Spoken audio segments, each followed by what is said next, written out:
दोस्तों याद रहे, YouTube हमारे इस वीडियो की नोटिफिकेशन 19 लाख सब्सक्राइबर्स में से सिर्फ 1000 लोगों को ही भेजेगा और थोड़ी देर में इस वीडियो को भी गायब कर देगा, क्योंकि उसे अश्लीलता से ज्यादा पैसे मिलते हैं, न कि हमारे जैसे ज्ञानवर्धक वीडियो से।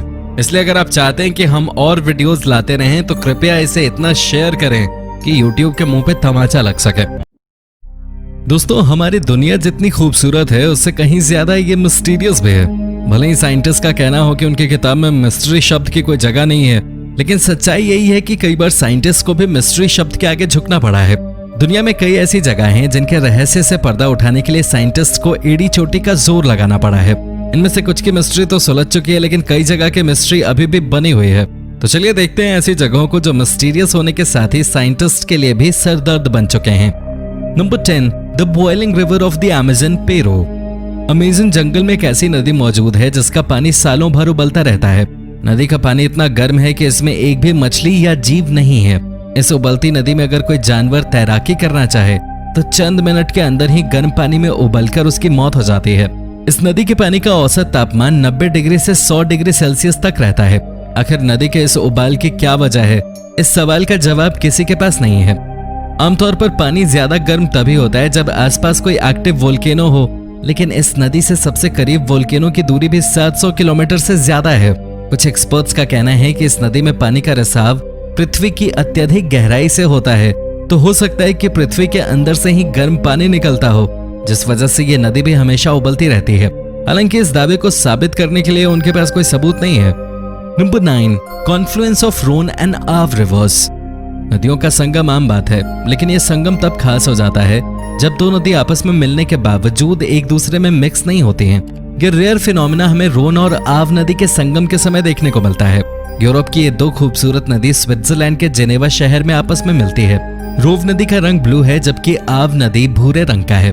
दोनों नदी आपस में मिलकर एक नदी बनती हैं, लेकिन एक होने के बावजूद इनके बीच का अंतर खत्म नहीं हो पाता। दोनों नदी के पानी की डेंसिटी अलग अलग है, जिस वजह से ये कभी एक दूसरे में मिक्स नहीं हो पाते हैं। साइंटिस्ट के मुताबिक ये एक रेयर नेचुरल फिनोमिना है जो सिर्फ रोन और आव नदी के बीच ही देखने को मिलता है। नंबर 8, सखा रिपब्लिक, रशिया। सखा रिपब्लिक रूस के कुल क्षेत्रफल का लगभग 22% है। क्षेत्रफल के मामले में ये इंडिया से थोड़ा ही छोटा है। इतना बड़ा होने के बावजूद इस रिपब्लिक की आबादी 10 लाख से भी कम है। नेचुरल रिसोर्सेज से भरपूर होने के बावजूद आज भी इस रिपब्लिक का ज्यादातर हिस्सा इंसानों की पहुंच से दूर ही है। साल के लगभग 9 से 10 महीने सखा का ज्यादातर हिस्सा बर्फ से ढका रहता है। सर्दी में यहाँ का औसत तापमान -8 डिग्री तक हो जाता है। रशिया का सबसे बड़ा डायमंड माइन इसी रिपब्लिक में है। इसके अलावा सोने, चांदी, ऑयल और गैस भंडार भी इस रिपब्लिक में है। सखा रिपब्लिक में कई प्रमुख नदियां, पहाड़ और 8 लाख से भी ज्यादा झील हैं, लेकिन हार्श क्लाइमेट के कारण साइंटिस्ट इस रिपब्लिक से दूर ही हैं, जिस वजह से सखा की कई मिस्ट्रीज से पर्दा नहीं उठ सका है। Number 7, the petrifying well. बचपन में मैंने एक कुएं के एक जिन की कहानी सुनी थी। उस कुएं में जो भी चीज डाली जाती वो सोने की बन के वापस आ जाती थी। खैर, ये तो एक कहानी थी, लेकिन असल में भी ऐसा एक कुआं है जो चीजों को असल रूप में बदल देता है। ये कुआं चीजों को बदलकर सोना तो नहीं करता, लेकिन पत्थर जरूर कर देता है। इंग्लैंड के नॉर्थ यॉर्कशायर में पेट्रीफाइंग नाम का एक कुआं है। इस कुएं में जो भी चीज डाली जाती है वो 5-6 महीने बाद पत्थर बन के आ जाती है। इस कुएं में लोगों ने टेडी बियर से लेकर साइकिल तक डालकर देखा है, और हमेशा हर तरह की चीज कुछ महीनों बाद पत्थर की हो जाती है। पहले लोग इसे अदृश्य शक्ति या जादू टोना मानते थे, लेकिन जब इस पर रिसर्च की गई तो इस कुएं का राज सामने आ गया। कुएं के पानी में मिनरल कंटेंट की मात्रा काफी ज्यादा है। मिनरल कंटेंट के कारण इवेपोरेशन और डिपोजिशन की प्रक्रिया के कारण कॉटन से लेकर धातु तक पत्थर में बदल जाता है। Number 6, under water waterfall. Waterfall की खूबसूरती लफ्जों में बयान नहीं की जा सकती। इसकी खूबसूरती तो बस पास जाके ही फील की जा सकती है। जब नॉर्मल वाटरफॉल इतना खूबसूरत हो सकता है, तो फिर जरा सोचिए अंडर वाटर वाटरफॉल की खूबसूरती क्या होगी। अंडर वाटर वाटरफॉल काफी रेयर नेचुरल फिनोमिना है, जिसे दुनिया में सिर्फ एक जगह पे ही देखा जा सकता है। मॉरिशस के सदर्न आइलैंड के पास इस रेयर वाटरफॉल को देखा जा सकता है। देखने में ऐसा लगता है जैसे पानी बड़ी तेजी से नीचे की ओर जा रहा है, लेकिन यह आंखों का धोखा है। इस अंडर वाटर वाटरफॉल की सच्चाई ये है कि जो दिखने में वाटरफॉल लगता है वो वाटरफॉल नहीं बल्कि सैंडफॉल है। हाई ओशियानिक करंट की वजह से रेत पानी के साथ बहते हुए पानी में 150 मीटर की गहराई में चला जाता है। ये प्रोसेस कंटिन्यूअसली चलता रहता है। हाई ओशियानिक करंट वाले कई और आइलैंड्स हैं, लेकिन अंडर वाटर वाटरफॉल का ये नजारा सिर्फ मॉरिशस में ही देखा जा सकता है। Number 5, the crooked forest Poland. बड़े और घने जंगलों में मिस्टीरियस क्रीचर या पौधे मिलना आम बात है, लेकिन जब पूरा जंगल ही मिस्टीरियस हो तो फिर साइंटिस्ट के साथ ही आम लोगों का भी हैरान होना बनता है। पोलैंड में द क्रूकेड नाम का एक जंगल है। इस जंगल में 400 से भी ज्यादा पाइन ट्रीज हैं। जंगल होना, जंगल में 400 पेड़ होना, ये सभी कॉमन है। फिर स्पेशल क्या है? स्पेशल ये है कि जंगल के सभी 400 पेड़ जड़ से नॉर्थ की ओर 90 डिग्री पे मुड़े हुए हैं। 90 डिग्री पे मुड़ने के बाद 3 से 9 फीट तक सभी पेड़ मुड़े हुए हैं। उसके बाद नॉर्मल वे में सीधे खड़े हैं। आखिर सभी पेड़ एक ही दिशा में कैसे मुड़ गए? इस सवाल का जवाब किसी के पास नहीं है। कुछ लोगों का कहना है कि ये सभी पेड़ 1930 के आसपास लगाए गए थे। किसी स्पेशल टूल की मदद से पेड़ को मोड़ा गया, लेकिन वो टूल क्या था इसके बारे में किसी को नहीं पता। नंबर 4, सी स्प्लिट्स इनटू टू केरला। 2018 में केरल में आए बाढ़ ने पूरे राज्य में तबाही मचाई थी।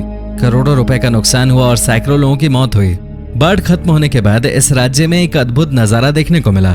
बाढ़ के बाद मल्लापुरम जिले में बीच पर समुद्र 2 हिस्सों में बंट गया था। समुद्र से लगभग आधे किलोमीटर तक रेत जमा हो गया था। इस रेत की वजह से समुद्र 2 हिस्सों में डिवाइड हो गया था। इस नए आइलैंड को देख लोग काफी ज्यादा एक्साइटेड हो गए। लोग दूर दूर से इसे देखने आने लगे। रिसर्चर्स ने इस घटना को रेयर नेचुरल फिनोमिना बताया, हालांकि इसके पीछे की वजह नहीं बता सके। रिसर्चर्स का कहना था कि समुद्र में हाई टाइड उठने पे समुद्र के बीच जमा रेत फिर से समुद्र में चला जाएगा। Number 3, devil's kettle. Devil's kettle आज भी साइंटिस्ट के लिए एक बहुत बड़ी मिस्ट्री है। मिनेसोटा की ब्रूल रिवर पहाड़ पे बहते हुए चट्टान की वजह से 2 हिस्सों में बंट जाती है। एक हिस्सा 800 फीट नीचे आते हुए खूबसूरत वाटरफॉल का निर्माण करता है, लेकिन दूसरा हिस्सा चट्टान पे ही बने गहरे होल में गिरता है। नदी का दूसरा हिस्सा जो गहरे होल में गिरता है, उस होल में गिरने के बाद पानी कहाँ जाता है, किसी को इस बात की जानकारी नहीं है। रिसर्चर्स का मानना था कि शायद होल से होते हुए पानी किसी झील में जमा होता हो। इस बात को जांचने के लिए उस होल में ढेर सारा रंग डाला गया, ताकि अगर पानी किसी झील में जाए तो पानी का रंग बदल जाए और फिर इस होल में जाने वाले पानी का राज भी खुल सके। लेकिन इसमें कामयाबी नहीं मिली। दूसरी बार टेस्टिंग के लिए होल में छोटे छोटे बॉल्स डाले गए, पर इस एक्सपेरिमेंट से भी कुछ हासिल नहीं हुआ। होल में जाने वाले ब्रूल रिवर के आधे पानी का राज आज भी अनसुलझा ही है। Number 2, circles of Namibia. Namibia के डेजर्ट का ये सर्कल नेचर के बड़े रहस्यों में से एक है। नामीबिया डेजर्ट में बने सर्कल का डायमीटर 2 मीटर से 15 मीटर तक है। हैरानी की बात है कि सभी पैचेस परफेक्ट सर्कुलर शेप में हैं और सर्कल के अंदर की जमीन पूरी तरह बंजर है। इस सर्कल का निर्माण कैसे हुआ और सर्कल के अंदर की जमीन बंजर कैसे हुई, ये सवाल अब तक यूं ही बना हुआ है। स्थानीय लोगों का मानना है कि ये गॉड के पैरों के निशान हैं। वहीं कुछ लोगों का मानना है कि मैथोलॉजिकल ड्रैगन की वजह से इस सर्कल का निर्माण हुआ है। इस जगह पर डीप रिसर्च की गई है और साइंटिस्ट का मानना है कि एबियोटिक प्रोसेस की वजह से सर्कल का निर्माण हुआ है। लेकिन इस रिपोर्ट पे भी साइंटिस्ट की टीम ने सवाल उठाए हैं और इसे गलत बताया है। Number 1, sea of stars. Maldives का वाधु आइलैंड अपने रेयर नेचुरल फिनोमिना के कारण पूरी दुनिया में मशहूर है। सूरज ढलने के बाद वाधु आइलैंड का पानी चमकना शुरू कर देता है। पानी में हलचल होने पर इससे चमकदार ब्लू कलर निकलता है। पानी में जितनी ज्यादा हलचल होती है, इसकी चमक उतनी ही बढ़ती है। स्टार की तरह चमकने की वजह से इसे सी ऑफ स्टार्स का नाम दिया गया है। समुद्र की इस इनक्रेडिबल ब्यूटी को देखने हर साल हजारों लोग इस आइलैंड पे आते हैं। पानी के चमकने की वजह बायोल्यूमिनेसेंस नामक नेचुरल केमिकल रिएक्शन है। इस आइलैंड के पानी में लिंगुलोडेनियम पॉलीएड्रम नाम का प्लैंकटन अत्यधिक मात्रा में मौजूद है। इस प्लैंकटन की वजह से पानी में थोड़ा भी मूवमेंट होने पे ये चमकने लगता है। इन जगहों में से सबसे पहले आप कहां जाना पसंद करेंगे? कमेंट में जरूर बताएं और साथ ही चैनल को सब्सक्राइब करना न भूलें। धन्यवाद।